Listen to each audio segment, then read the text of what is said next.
Department of Psychology is here with a very informative show. We are going to talk about the scope of psychology, mental health and psychological challenges, the counseling and therapeutic interventions to cope up with those challenges.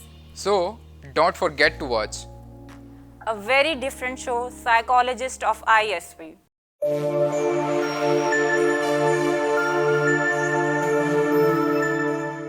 Assalamu alaikum, मैं हूँ Shehrbano Tariq, lecturer from department of psychology and I welcome you all in the psychology unplug show. आज का जो हमारा topic है बहुत interesting है। Basically मौसम गर्मा पे है कि किस तरीके से ये मौसम हमारी साइकोलॉजिकल और फिज़िकल हेल्थ को इफ़ेक्ट करता है। तो इस मौजू पे हम बात करेंगे। आपने देखा होगा कि मौसम गर्मा में लोगों के तासुरात बहुत अजीब अजीब होते हैं। ऐसे लग रहा होता है कि अभी आपस में लड़ाई करेंगे, और ऐसा होता भी है। कई जगहों पे ऐसा मार्केट में आपने देखा होगा कि लोग मौसम गर्मा पे ज़्यादा लड़ रहे होते हैं और फ्रस्ट्रेशन के जो एहसासात हैं वो ज़्यादा होता हैं रादर देन मौसम सरमा की निस्बत। तो आज हम इस टॉपिक पे बात करेंगे और हमारे पास बहुत respected guest and he used to be my senior as well. I welcome you here doctor Ishaq. Thank you ma'am, thank you very much. और डॉक्टर इसहाक, पहले तो हमें ये बताएं कि मौसम गर्मा में कौन से ऐसे स्ट्रेसर्स हैं जो लोगों को फेस करने पड़ता है। देखिए, बड़ा सबसे पहले तो मैं आपका शुक्रिया अदा करता हूँ कि आपने इंतहाई अहम टॉपिक चुना है। This is not only relevant to psychological issues, physical health, this is also somehow relevant to social issues. Before going to get a start regarding on ke what is the major stressor of the heat or the summer, मैं इस चीज़ को पहले briefly आपको पहले मतलब इसकी importance बताऊंगा। देखिए, लास्ट टाइम आप अगर मतलब हम सोसाइटी में रहते हैं, हम सोसाइटी में अगर देखें, जैसे आपने कहा है कि लोग लड़ने को आए होते हैं, वो सिर्फ सोसाइटी के अंदर बाहर के मतलब मार्केटों में, बाज़ार में लड़ने को नहीं आए होते। आप जहाँ पे मतलब हमारी ये जो मेडिकल इश्यूज़, जो हमारे क्रिमिनल इश्यूज़ होते हैं जिनमें लड़ाइयाँ होती हैं, तो उनमें सबसे ज़्यादा जो मेडिकल होता है उसे MLC कहा जाता है, MLC। तो आप अगर जाके हॉस्पिटल्स जो MLC देते हैं उनकी जाके रेशोज़ चेक करें, समर में MLC की जो स्टैटिस्टिक्स हैं वो हायर होती हैं as compare to other months या अदर सीजन्स। उसकी साइकोलॉजिकल जो इम्पॉर्टेंस है उसकी वजह ये है कि हमारे पास फ्रस्ट्रेशन हमारी ख़त्म हो जाती है, हमारा टॉलरेंस ख़त्म हो जाता है, एक बात। और दूसरा, इसकी वजह से फिर अगर हम सोसाइटी से हट के हम इसे थोड़ा कैटेगराइज करें लोअर लेवल पे, तो हमारे घरेलू मसाइल भी आ जाते हैं। अब बाप बेटे की बात नहीं सुन रहा, बेटा बाप की बात नहीं सुन रहा, हस्बैंड वाइफ की बात नहीं सुन रही, वाइफ हस्बैंड की बात नहीं सुन रहे। तो इस तरह के जो मामलात हैं वो डेफिनेटली इफ़ेक्ट कर रहे हैं आपकी रिलेशनशिप पे, आपके अटैचमेंट पे। तो बाज़ दफ़ा इनके मतलब हम ये बड़ा समझते हैं कि बड़ा बेसिक सी चीज़ है, लेकिन बाज़ दफ़ा इसके बड़े सीवियर इफ़ेक्ट्स होते हैं। जी सर। बात जो है ना डावोस तक पहुंच जाती है, और फिर इस तरह के इश्यूज़ अगर वक्ती तौर पे सेटल ना किए जाएँ तो जिस तरह मैंने आपको बताया तो बड़े सीवियर इश्यूज़ हो सकते हैं। तो अब इसकी आज का जो शो है उसमें हम यही मैनेजमेंट के ऊपर बात करेंगे। स्ट्रेसर की अगर हम बात करें, जिस तरह आपने कहा है, हमें लगता है कि समर में जस्ट सन जो हमें मतलब लाइट है, सन लाइट है, उसकी वजह से हीट प्रोड्यूस हो रही है जी। तो एज अ माहिर नफ्सियात, एज अ साइकोलॉजिस्ट मैं मतलब इसमें कहूँगा कि पहले मैं एक छोटी सी एग्जांपल के साथ ये स्टार्ट करूँगा। जब कोई बर्तन भरा होता है ना, उसमें एक बूंद पानी की भी पड़े तो वो उसे ओवरफ्लो कर देता है। हमारी हीट दरअसल इन्वायरमेंटल ये सनलाइट की वजह से है, लेकिन उसके अलावा और भी फैक्टर्स हैं जो उसमें कंट्रीब्यूट कर रहे होते हैं। जैसे अगर हम बात करें, स्टॉमिक गैस्ट्रिक सिस्टम हमारा हीट प्रोड्यूस कर रहा है।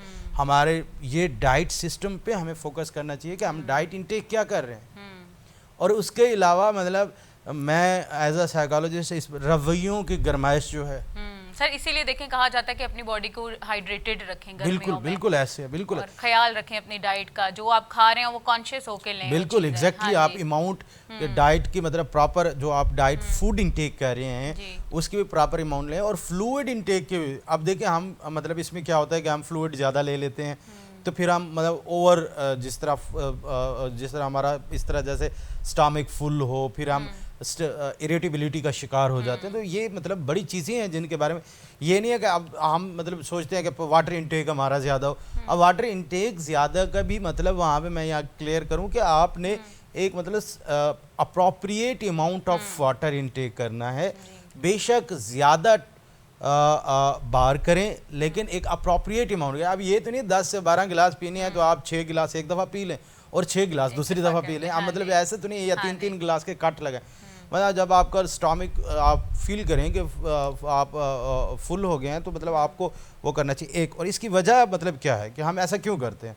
3 गिलास का वाटर इनटेक करने की वजूहात क्या हो सकती है? मतलब देखिए, जब आप लॉन्ग आवर्स तक वाटर इनटेक नहीं करेंगे तो डेफिनेटली आपको फिर जब आप पानी पिएंगे तो आप ज़्यादा इनटेक करेंगे। तो मतलब appropriate amount of consumption of food, fluid and appropriate selection of words are also important। हम सोचते हैं कि सिर्फ सनलाइट एक्सपोजर से बचना हीट स्ट्रेस से बचेगा, समर के जो इश्यूज हैं उनसे बचेगा। अब अगर हम इसके स्ट्रेसेस की मैं दोबारा एक दफ़ा अगर ब्रीफ करूं तो 3 तरह के मतलब, एक तो बिहेवियरल जो हमारी चीज़ें हैं, लो फ्रस्ट्रेशन टॉलरेंस की वजह से। आप देखिए, जब आपका ब्लड प्रेशर रही हो, चीज़ें हो, तो आप किसी की छोटी सी भी बात बियर नहीं कर सकते। वो आपको ट्रिगर कर जाती है हाँ उसी टाइम बिल्कुल। पे। आप हो सकता है कि एक टाइम में आप उसमें बड़ा मतलब रिलैक्स हों, लेकिन बाद में वही बात आप उस पर लड़ने को आ जाए। दूसरा हमारे पास गैस्ट्रिक सिस्टम से प्रोड्यूस हो रहा है, डाइट का ख्याल रखना चाहिए डेफिनेटली। तीसरे का मोस्टली लोग जानते हैं सनलाइट का डायरेक्ट एक्सपोजर हमें मिनिमाइज़ करना चाहिए। अगर हम इसकी बात करें तो आम तौर पे जो हमारा समर का स्टार्ट होता है जिसमें सनलाइट डायरेक्टली इम्पेक्ट करती है, वो हमारा मार्च से जून होता है। और फिर जो हमारे पास जिसे हम हब्स कहते हैं वो हमारा जुलाई टू अगस्त चलता है। अगर इसको हम टोटल करें तो ये मार्च से ऑनवर्ड आपका अगस्त तक, और some time depending on the variation in the जो माहौलियाती तब्दीलियाँ एरिया पे भी हो रहा है जी। तो ये चीज़ें बड़ा मतलब इस ड्यूरेशन में आपको इन चीज़ों का एक तो ये है। और हीट से अब हम बात करें अगर इफ़ेक्ट्स की, कि ये तमाम जो टाइप्स ऑफ हीट्स हैं ये आपकी 3 चीज़ों पे अब देखें। हमारी एक तो स्किन है, एक्सटर्नल लेयर जो है हमारी वो स्किन है। मतलब डायरेक्ट एक्सपोजर जो सनलाइट का है वो आपकी स्किन पे इफ़ेक्ट कर सकता है। उसके अलावा जो हमारे मतलब आइज़ हैं, आपके आइज़ पे इफ़ेक्ट कर सकता है। अब स्किन से आपके गैस्ट्रिक सिस्टम पे इफ़ेक्ट कर सकता है। तो आपके ये 3 चीज़ें आपने अक्सर देखा होगा। हम साइकोलॉजिकल इश्यूज़ को तो मैं एंड पे लेके बड़ी डिटेल में डिस्कस करूँगा। आपने अक्सर देखा होगा कि हमारे पास जो इसकी हम अगर बात करें फिज़िकल बड़ी मतलब हॉस्पिटल्स जो हैं वो भर जाते हैं और जो बाकी मामलात हैं वो हमारे पास बड़े इन चीज़ों से इफ़ेक्ट हो रहे होते हैं। ठीक है ना? सर, अभी देखिए जिस तरह लाहौर में कहा गया कि ईद पे जो पेशेंट्स की तादाद है इस मौसम की वजह से 50% बढ़ गई। हाँ तो बिल्कुल। ये इश्यूज जो हैं वो एक फिजिकल हेल्थ को इतना ज़्यादा इफ़ेक्ट करती है। ऐसे बड़ी ज़बरदस्त आपने बात की है। हमारे पास मैं यहाँ पे एक बात कहता चलूँगा, हमारे जो मतलब लो इनकम कंट्रीज़ हैं, जैसे हम अंडर डेवलपिंग कंट्री में रहते हैं, हमारे पास सबसे बड़ा मसला यही है कि हम टाइमली अवेयरनेस की जाए हमारी। तो I am really grateful to ISP कि उन्होंने मतलब इस चीज़ को मतलब हाईलाइट करने के लिए। इसका पता है फ़ायदा क्या होता है? अब जैसे अवेयरनेस की जा रही, जो डेवलप्ड कंट्रीज़ हैं उनका मॉडल ये है कि वो आपके जो क्यूरेटिव मेजर्स हैं उन पे काम कम होता है उनका, वो प्रिवेंटिव मेजर्स पे काम करते हैं। अब होता क्या है कि आप एक हम मतलब लो इनकम कंट्री में होते हैं, पहले ही हमारे हॉस्पिटल कैपेसिटीज़ नहीं है, रिसोर्सेज उस तरह से नहीं है। तो अब हमारे पास जब हॉस्पिटल के ऊपर बर्डन पड़ेगा तो वो चीज़ें फिर इफ़ेक्ट करती है। तो इसलिए ये अवेयरनेस इस तरह की मतलब बहुत इम्पॉर्टेंट है ताकि हमें अवेयर किया जाए, ताकि हमारा हॉस्पिटल के हॉस्पिटल का जो लोड है वो कम हो। तो आपने पहले ही बात मेंशन की कि इतना हम अगर लाहौर या मुल्तान या किसी छोटे इवन क्लिनिक पे भी चले जाए जो मतलब रूरल एरियाज़ के हैं, तो वहाँ पे भी पेशेंट रेशो इन्हांस हो जाती है। उसकी वजह यह है कि अगर हम अपने एरिया को कंसीडर करें तो उसमें जाहिर बात है आप सन एक्सपोजर से कितना बच सकते हैं। आपने मतलब आपने जॉब पे जाना है, मतलब इन्फ्लेशन इतनी ज़्यादा, आपने बाइक यूज़ करनी है, या मतलब अगर आपने गाड़ी यूज़ करनी है तो आपको मतलब अब ये भी आपके लिए एक स्ट्रेसर है क्या, मतलब वो तमाम तरतीबें मैनेज करना। और दूसरा, अगर आप जॉबियर नहीं है तो डेफिनेटली आपने कुछ ना कुछ तो करना है। अगर आप शॉप चलाते हैं, आप छोटा बिजनेस करते हैं, अब अगर हम ऑन एवरेज बात करें, ऑन एवरेज डेफिनेटली आप एसी रूम में तो नहीं बैठे। आपका जो मतलब उस तरह का जो सिस्टम है वो आपका पसीना निकल रहा है, आप मूव कर रहे हैं, आप शॉप पे खड़े हैं, आप मजदूरी कर रहे हैं, तो इस तरह के मामलात में ना फिर आपको उसी तरह की चीज़ें, अब मैं कहूँ कि आप मतलब सन एक्सपोजर ना लें, आप डेफिनेटली रिकमेंडेड है ना लें, लेकिन एक मजदूर आदमी सन एक्सपोजर नहीं लेता तो वो शायद धूप से तो बच जाए, पेट की आग से नहीं बचेगा। तो मतलब उसको हमें मतलब कैटर करना है, जैसे आपने कहा कि हमें ये देखना है कि हमने उसको डील कैसे करना। तो हमने सबसे पहले अगर बात करें, अगर इसमें दो चीज़ें मैम बड़ी अहम है। एक हमारे पास है हीट स्ट्रोक, अक्सर हमने इसका सुना है, फलां को हीट स्ट्रोक हो गया है, फलां को हीट स्ट्रोक हो गया, और हमें लगता है कि यार ये शायद ऐसे है कि गर्मी की वजह से थोड़ी देर के लिए आप मतलब अनकॉन्शियस हो गए, फेंट हो गए। ये इतना सीवियर है कि आपकी डेथ भी हो सकती है। और इसकी रेशो देखें सर कितनी बढ़ गई है इस ऐसे है बिल्कुल। अब हीट स्ट्रोक क्या है? हीट स्ट्रोक मैम दरअसल है कि जब आपकी बॉडी का कंट्रोल अपने टेम्परेचर को मैनेज करने पे ख़त्म हो जाए, उसे हीट स्ट्रोक कहते हैं। अब हमारी बॉडी का टेम्परेचर इंक्रीज करता है तो हमें पसीना आके हमारी बॉडी का टेम्परेचर कंट्रोल हो जाता है। लेकिन अगर आपकी बॉडी से इतना मतलब स्वेटनिंग हो जाए कि आपकी बॉडी का जो नेचुरल मैकेनिज्म है वो टेम्परेचर को कंट्रोल ना करे, वो हमारे पास हीट स्ट्रोक है। इसकी जो सिम्टम्स हैं मोस्टली उसमें आपके पास हेडेक, फेंटनेस आपको होती है, डेजीनेस मतलब आप फील करते हैं, वीकनेस आपको होती है, और अक्सर आप इन मामलात, इन फैक्टर्स की वजह से अनकॉन्शियस हो जाते हैं। तो ये हीट स्ट्रोक है। और दूसरा इसी से के साथ मिलता जुलता एक कंसेप्ट है हीट स्ट्रेस। मतलब आपको जब हीट की वजह से, अब हीट एक स्ट्रेसर के तौर पे है, उसके कंसीक्वेंस में आपके जो चीज़ें हैं, मामलात हैं, वो इफ़ेक्ट हो रहे हों। अब ज़ाहिर बात है वो डायरेक्टली और इनडायरेक्टली आपके लिए हीट स्ट्रेस प्रोड्यूस कर रहा है। एक तो डायरेक्टली वो आपके लिए एक स्ट्रेसर है, और उसके साथ जब आपके काम, आपके असाइनमेंट्स पेंडिंग होंगी, आप टाइमली कंप्लीट नहीं कर सकेंगे, तो वो तमाम तर चीज़ें आपके लिए हीट स्ट्रेस क्रिएट करती हैं। जी बिल्कुल सर। सर बड़ा अच्छा आपने एक्सप्लेन किया कि किस तरीके से मौसम गर्मा हमारी बॉडी को लेके, हमारे गैस्ट्रिक सिस्टम को, हमारी स्किन के लेयर को, हर चीज़ को इफ़ेक्ट कर रही होती है। तो अब ये इस टॉपिक पे मज़ीद हम एक छोटे से ब्रेक के बाद बात करेंगे। मिलते हैं आपसे एक छोटे से ब्रेक के बाद।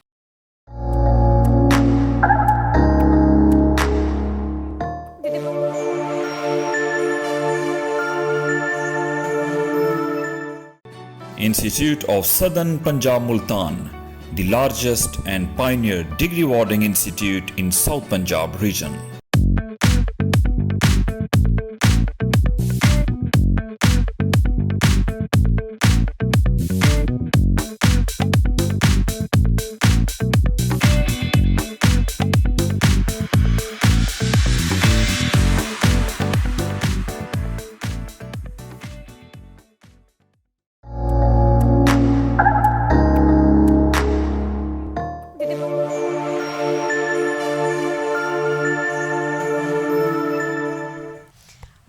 नाजरीन, तो हम बात आज कर रहे हैं मौसम गर्मा की, और मौसम गर्मा की वजह से कौन से ऐसे फिजिकल या साइकोलॉजिकल इश्यूज लोगों को फेस करने पड़ता है। जी डॉक्टर इसहाक, तो कौन सी ऐसी रीजंस हैं जी मौसम गर्मा ने हमारे ऊपर उसके असरात डाले हुए हैं? जी ऐसे है मैम, जैसे हमने बात कर रहे थे हीट स्ट्रोक की, अब मैं ओवरव्यू दूंगा आपको। फूड पॉइजनिंग आपने देखा होगा कॉमनली है। इसकी वजह मतलब है कंटामिनेटेड फूड, कंटामिनेटेड वाटर, और उसकी वजह से ना आप जब हीट ज़्यादा है तो जो फूड की लाइफ आवर्स हैं वो कम हो गए हैं। तो मतलब अगर इसी तरीके से मैनेज नहीं करेंगे तो कंटामिनेशन हो जाएंगे और आपकी फूड पॉइजनिंग। उसके साथ डिहाइड्रेशन। डिहाइड्रेशन आपका जब वाटर इनटेक आपके वाटर कंजप्शन को सही तरीके से मैनेज ना कर पा रहा हो तो आपको डिहाइड्रेशन हो जाती है। मतलब आप लेट्स सपोज आपका इनटेक कम है और आपका जो स्वेटनिंग से मतलब आपका हो रहा है वो ज़्यादा है तो डेफिनेटली आपको ये हो रहा है। और इसके अलावा आपके पास चिकन पॉक्स इन दिनों में मतलब हमें बड़े कॉमन अक्सर बच्चों में ये पाए जाते हैं। और उसके अलावा मम्प्स एक डिजीज़ होती है जिसकी वजह से फेशियल डिफरेंट ऑर्गन जो है ना वो स्वेल हो जाते हैं आपके। तो मतलब वो वायरल डिजीज़ है उससे आपकी ये चीज़ें मतलब आपकी इफ़ेक्ट हो रही होती है। तो ये मतलब बड़ी चीज़ें हैं जैसे फूड पॉइजनिंग की हम बात कर रहे थे वो बड़ी कॉमन है और लोगों को पता है उसमें। सर बड़ी अच्छी आपने अवेयरनेस दी। अभी तक हमें जिस तरह इतनी अवेयरनेस ही नहीं है कि गर्मी की वजह से हमारी बॉडी इसी इन तरीकों से सफ़र कर सकती है। एग्जैक्टली तो ये आपके बॉडी का ऑर्गन स्वेल हो जाना या आपके इवन आपके ऑर्गन का इफेक्ट उसका हो जाना, आपकी स्किन पे उसका नेगेटिव इफेक्ट होना, ऐसे है मैम। ये बिल्कुल सारी ये बड़ा चीज़ें- इंपॉर्टेंट जी। एक पॉइंट मैंने आपको बताना था इसी के साथ। जो हमारे पास एक और चीज़ जो इफ़ेक्ट करती है वो है सन रैशेस। इससे ज़्यादातर हमारे बच्चे इफ़ेक्ट होते हैं। मतलब जो छोटे बच्चे हैं, अब ज़ाहिर बात है हर बंदा उस तरह का इन्वायरमेंट अफोर्ड नहीं कर सकता, उससे मतलब ये चीज़ें इफ़ेक्ट होती है सन रैशेस। उससे बड़े और मतलब जो चीज़ें हैं उनसे बच्चा इफ़ेक्ट हो रहा होता है। डेफिनेटली आपकी मतलब स्वेटनिंग हो रही है, जो डक्स हैं वो स्वेल हो रही हैं, तो मतलब आपको एक इरिटेशन भी हो रही है और आपको एक फिजिकल सिम्टम्स भी शो हो रही है। क्योंकि तो सर ये बच्चे के इम्यून सिस्टम भी इतना डेवलप नहीं हुआ तो वो Exactly, कोप अप नहीं कर exactly, पाता। cope up- हाँ और जी। आप इमेजिन करेंगे कि हमारे पास इस हीट में टाइफाइड कॉमन होता है, ज़्यादा चांसेस होते हैं एज कंपेयर टू समर और विंटर। उसकी वजह है कि मतलब हमारे वही बात है कंप्रोमाइज्ड इम्यूनिटी हुई होती है, हमारी सही तरीके से मामलात नहीं चल रहे होते। ये मतलब हमारे पास उसके बाद आपने सुना होगा कि एक चीज़ हमारे पास सनबर्न है। मतलब बड़ी कॉमनली हम सुन रहे होते सनबर्न हो गया, सनबर्न। अब हमारे पास मतलब ज़्यादातर लोग ये सोचते हैं कि स्किन पे मतलब आपका जो है वो सनबर्न होता है और सन रैशेस, ये दो डिफरेंट चीज़ें हैं। सनबर्न आपका जो मतलब एक्सपोयर्ड एरिया है जैसे आपका फेस है और इस तरह की चीज़ें, और रैशेस जो है वो जो आपका कवर्ड एरिया है। आपका जो कवर्ड एरिया है उसमें स्वेटनिंग हो रही है, वो आपके मसल के साथ डक्स के साथ जो है ना वो उसके रगड़ खा रहे हैं और उस वजह से ये हमारी कुछ चीज़ें हैं जो बड़ी इम्पैक्ट कर रही हैं। ठीक है सर, एक और क्वेश्चन मेरा यहाँ पे आपसे ये है कि ये तो हमारे सारे फिजिकल इफेक्ट्स हो गए, तो कुछ साइकोलॉजिकल इफेक्ट्स भी होते हैं जिसमें कि सीजनल अफेक्टिव सिंड्रोम हो गया, तो इसमें क्या होता है बेसिकली? ज़बरदस्त मैम। मैं सीजनल इफेक्टिव सिंड्रोम से पहले वैसे ही मैं मतलब I was waiting for your question that कि आप मुझसे साइकोलॉजिकल पूछे और मैं इस पे बड़ा ब्रीफ करूं कि देखें आपको या मतलब मेरी जो ऑडियंस है उन्हें भी लगेगा कि I was just only focus with the psychologic physical like diseases कि आपको टाइफाइड हो गया आपको। अब देखिए सम टाइम आपकी चीज़ें डायरेक्टली लिंक्ड होती हैं, सम टाइम आपकी इनडायरेक्टली लिंक्ड होती हैं। तो ये फिजिकल डायरेक्टली और इनडायरेक्टली दोनों तरह से आपके पास लिंक्ड है। मिसाल के तौर पे अगर मैं एग्जांपल दूं, अब देखें आपको टाइफाइड हो गया तो no doubt typhoid is a physical disease, but आपकी केयर, आपका फिनांस, कितने स्ट्रेसर आपके साइकोलॉजिकल प्रोड्यूस हो रहे हैं। इसी तरह आपको कोई भी डिजीज़ हुई है, आपको डायरिया हुआ है, कोई भी डिजीज़ किसी भी इंडिविजुअल को हो रही है तो वो फिज़िकल डिजीज़ के साथ साथ उसके ऑक्यूपेशनल लेवल तक इफ़ेक्ट कर रही होती है। नॉट ओनली साइकोलॉजिकल कि वो इलनेस प्रोड्यूस कर रही है कि वो फील कर रहा है कि वो बीमार है, बल्कि ये सिकनेस बन जाती है कि उसकी ऑक्यूपेशनल, प्रोफेशनल और फैमिली लाइफ इफ़ेक्ट हो रही होती है। और जैसे मैंने स्टार्ट में बताया कि इसकी जो अगर हम बात करें जैसे फैमिलीज़ में जो है ना क्लैश शुरू हो जाते हैं, हाँ, और उसके बाद आपके एक्सटर्नल जो मामलात हैं, आप किसी शॉपकीपर से डील कर रहे हैं, फ्रूट्स ले रहे हैं तो आप इतनी कम अमाउंट पे लड़ पड़े हैं, तो मतलब वो आपका लो फ्रस्ट्रेशन टॉलरेंस है एक्चुअली। तो उसमें हमें मतलब देखना चाहिए अक्सर, जैसे मैंने स्टार्ट लिया ना क्राइम से कि क्राइम ज़्यादा है। अब उसकी वजह क्या है? हम फोकस नहीं होते, हमारे जो थॉट पैटर्न है वो लॉजिकल नहीं होते, क्योंकि हम स्ट्रेसर की वजह से हम बस एक थॉट पैटर्न आया, उसे इमोशनल बूस्ट मिला हमारा और हम वो कर गए, और बाद में हमने जब देखा उसका कंसिक्वेंस बहुत बड़ा था, इम्प्रिजनमेंट हो गई या उसकी जो लीगल प्रोसीजर्स हैं उन पे आपको मतलब ले आए, मतलब बड़े सीवियर तरह के कंसिक्वेंस। जो- इसलिए मैं तमाम पार्टिसिपेंट, ऑडियंस और तमाम स्टूडेंट से एक बात कहता हूँ कि आपको जब भी कोई एक्सट्रीम सोच आए तो आप उसके कंसिक्वेंस के बारे में सोचें, एक। और दूसरा, हमारा मतलब इस्लाम बहुत अजीम तालीमात हमें देता है, इसमें कोई शक नहीं है। तो अगर हम देखें तो सबसे बड़ी बात जो हमें इस्लाम ने बताई है कि मजबूत तरीन शख्स वो है जिसका अपने गुस्से पे काबू है। Yes sir. सर यहाँ पे मैं ऐड करूँगी कि एक जन्नत का ऐसा दरवाज़ा भी है कि जहाँ से वो लोग एंटर होंगे जो अपने गुस्से पे कंट्रोल करते हैं, ऐसे मैम जिनके देखिए, टॉलरेंस लेवल जो है वो ज़्यादा है। बिल्कुल। तो आप मतलब हम ये देखें कि हम जब ब्रेस्ट कर रहे हैं फैमिलियल पर्सन पे, बहन भाई पे, तो हमें ये भी तो देखना चाहिए कि मतलब वो भी तो इसी इन्वायरमेंट में है, मतलब वो किसी और इन्वायरमेंट में नहीं है। हमें उसकी सिचुएशन को अंडरस्टैंड करने, अगर हम किसी की दो बातें बर्दाश्त करेंगे तो कल को वो शख्स हमारी दो बातें भी बर्दाश्त करेगा। जब हमारे अंदर बर्दाश्त ख़त्म हो जाएगी तो उसके नताज बहुत बुरे निकलेंगे। तो ये है दरअसल, मैं अगर इसको सम अप करूं तो मैं यही कहूँगा कि आप कंसीक्वेंस को सोचें कि ये वक्त, ये लम्हा गुजर जाएगा, लेकिन इसके बाद जो कंसीक्वेंस होंगे वो कितना सीवियर होंगे। फैमिली अगर डिस्टॉर्टेड हो जाती है तो कितना सीवियर, अगर हम क्रिमिनलिटी की तरफ ना भी जाएं, अगर हम फैमिली की बात करें, फैमिली टूट रही है तो हमारे यहाँ फैमिलियाँ नहीं टूटती, हमारे यहाँ दो बंदों के दरमियान रिलेशन नहीं टूटता, हमारे यहाँ दो खानदान टूटते हैं। दो खानदान की दो अगर डिफरेंट कास्ट्स में हुई हैं, दो कौमें टूटती हैं। तो मतलब इसके इतना सीवियर कंसिक्वेंस। और अब मैं आपके मेन क्वेश्चन पे आऊँगा कि जो आपने हमें अफेक्टिव सीजनल सिंड्रोम की बात की थी, मोस्टली ये तो कॉमन, मतलब ये आप मैं अपने ऑडियंस के लिए बताऊंगा, डेफिनेटली आपकी तो एक्सपर्टीज़ है इसमें, कि हमारे यहाँ सीजन चेंज होने के साथ कुछ हमारे डिप्रेसिव सिम्टम्स, कुछ अफेक्टिव जो मूड डिसऑर्डर्स है उनके सिम्टम्स शो होना शुरू हो जाते हैं। और ज़्यादा कॉमनली अफेक्टिव सीजनल जो सिंड्रोम है ये हमारे पास आता है विंटर में, लेकिन ज़रूरी नहीं है कि वो जस्ट विंटर में, हमारे समर में भी वो प्रोवोक होता है। जी सर। तो ये with the change off season इसके साथ हमारे पास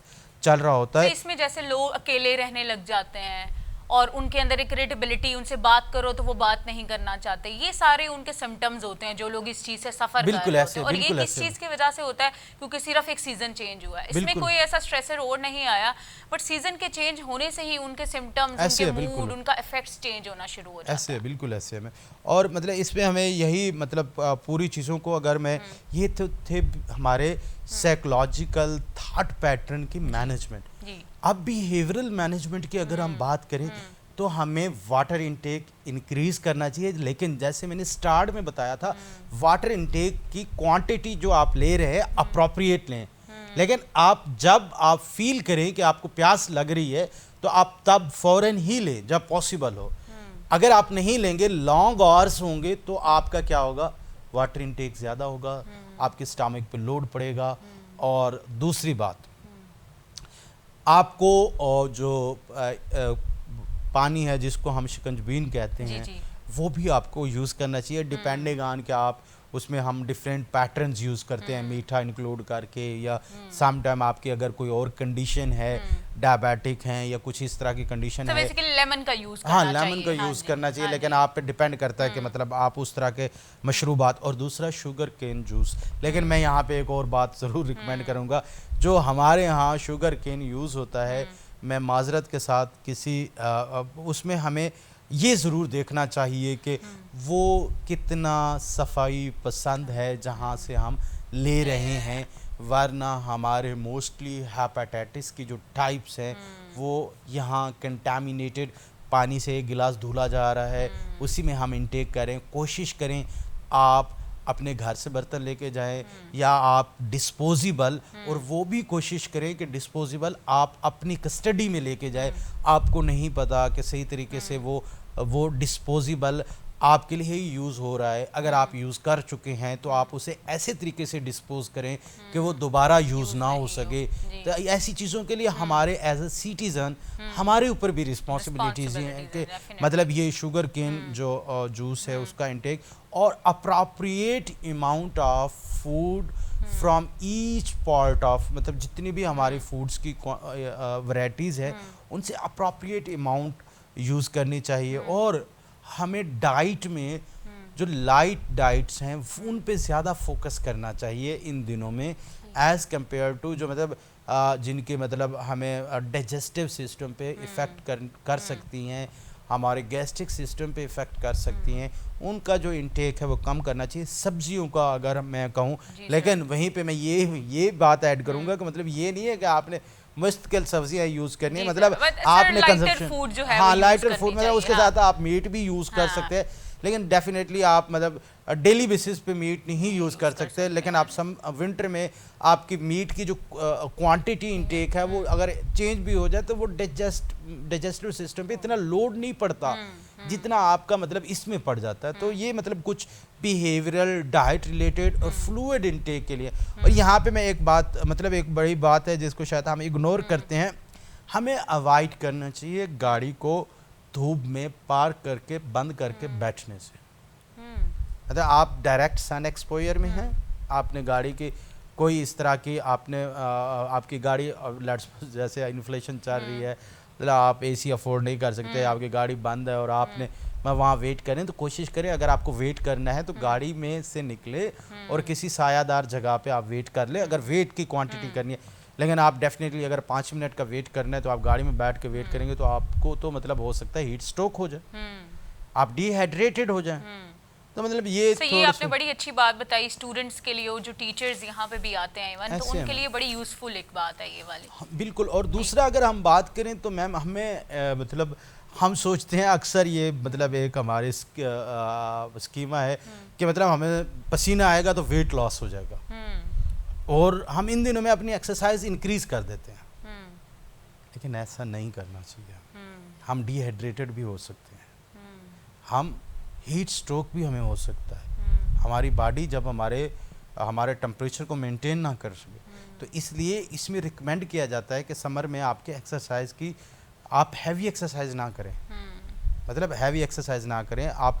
और दूसरा ये जो है आपका, मैं आपको कह रहा था कि आपके हैवी एक्सरसाइज ना करें, अवॉइड करें इससे जो आपकी मतलब गाड़ी पार्किंग चीज़ें हैं, आपका वाटर इनटेक अप्रोप्रिएट हो। और दूसरी बात आपकी लूज फिटेड क्लॉथ्स होने चाहिए। उसकी मोस्टली हम सुनते हैं लेकिन रीज़न शायद किसी ऑडियंस में ना पता हो। उसकी वजह यह है कि जब आप स्मार्ट फिटेड क्लॉथ्स आपकी वेयरिंग सिस्टम है तो उसमें आपका एक चीज़ होती है कि आपकी ना जो स्वेटिंग है वो उस तरह से नहीं निकल सकती। तो वो अब आप वहाँ से आपके सिस्टम से आर्डर आया है कि आपकी बॉडी के टेम्परेचर को मेंटेन करने के लिए उसने स्वेटनिंग करनी है और स्वेटनिंग हो नहीं रही आपके टाइट क्लॉथ्स की वजह से, तब भी आपकी फिज़िकल इश्यूज आ सकते हैं। तो मतलब ये कॉमनली चीज़ें हैं जिनकी हमें प्रैक्टिस करनी चाहिए और हमें इनसे, और मेरी स्टूडेंट से भी रिक्वेस्ट है कि उनको भी करनी चाहिए और टीचर्स को भी करनी चाहिए। और हमारे स्ट्रीट फूड से अवॉइड करना चाहिए। और जो हमारे नून से 3 PM का टाइम है इसमें विंडोज़ क्लोज करनी चाहिए ताकि हमारा जो हीट सिस्टम रूम में इंटर होता है उससे हम बच सकें। जी सर। सर आपने बहुत अच्छी डेली यूज़फुल जो है हमें टिप्स बताई, बहुत अच्छा सर ने कम्युनिकेट किया कि किस तरीके से जो हीट है वो हमारी स्किन को, हमारे गैस्ट्रिक इश्यूज़ क्रिएट कर सकती है जिसमें डिफरेंट डिजीज़ आ सकते हैं। फिर उनको मैनेजमेंट के हवाले से बात की गई कि हम उनको मैनेज किस तरह कर सकते हैं, कि हम अपनी सेहत का खुद सेल्फ केयर जो है वो बढ़ा देनी चाहिए, हाइड्रेशन जो है वो एक बैलेंस लेवल पे रखनी चाहिए, अपनी क्लॉथिंग किस तरह करनी चाहिए, ये सारे जो सर्टेन पैटर्न्स हैं हम फॉलो करके इस चीज़ से बच सकते हैं। तो आज का ये प्रोग्राम यहाँ पे ख़त्म करते हैं। आई होप आप लोगों ने एंजॉय किया होगा एंड इस चैनल को लाइक करें एंड सब्सक्राइब करें।